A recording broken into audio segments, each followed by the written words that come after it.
Selvalakshmi construction உங்கள் engineer Nirmalkumar. ஒரு building கட்டுறதுக்கு பேசிக் என்ன, ஃபுட்டிங்கிறது நம்ம ஒரு வீட்டுக்கு முக்கியமான ஒன்று.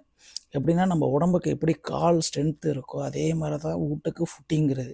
ஃபவுண்டேஷனுங்கிறது குழியை வெட்டுறோம். ஃபஸ்ட்டு குழி இப்போ எடுத்துக்காட்டுக்கு நம்ம ஆழம் சொல்லியிருப்பாங்க 6 அடி, ஸ்ட்ரக்சரலில் பார்த்திங்கன்னா 6 அடி 7 அடின்னு சொல்லி அந்த அளவுக்கு எக்ஸ்கவேஷன் பண்ணுவோம். அதை விட எக்ஸ்ட்ரா ஒரு 6 அடி எக்ஸ்கவேஷன் பண்ணுவோம். கீழே பார்த்திங்கனாக்கா ஒரு 5 இன்ச்சு 6 இன்ச்சு மணல் போடுவோம். அதுக்கு மேலே பார்த்திங்கனாக்க பிளெயின் சிமெண்ட் காங்க்ரீட் பிசிசிம்பாங்க, அதை போடுவோம்.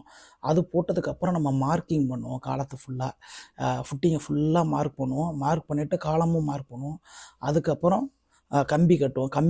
கம்பி மேட்டு ஃபுட்டிங் மேட்டுமாங்க. அந்த ஃபுட்டிங் ரீபாரை கொண்டாந்து உள்ள இறக்கி பொசிஷன் பண்ணிவிடுவாங்க. பொசிஷன் பண்ணிட்டு காலத்தை பொசிஷன் பண்ணிட்டு சட்ரிங் பண்ணணும். சட்ரிங் பண்ணி முடிச்சிட்டாக்க ஃபுட்டிங் ஒர்க் கம்ப்ளீட். அதுக்கப்புறம் தான் நம்ம என்ன ஹைட்டு தேவையோ அந்தளவுக்கு மார்க் பண்ணி காங்கிரீட் போடணும். இதுதான் ஃபுட்டிங் ஃபவுண்டேஷன் ஒர்க். இதுதான். நன்றி, வணக்கம்.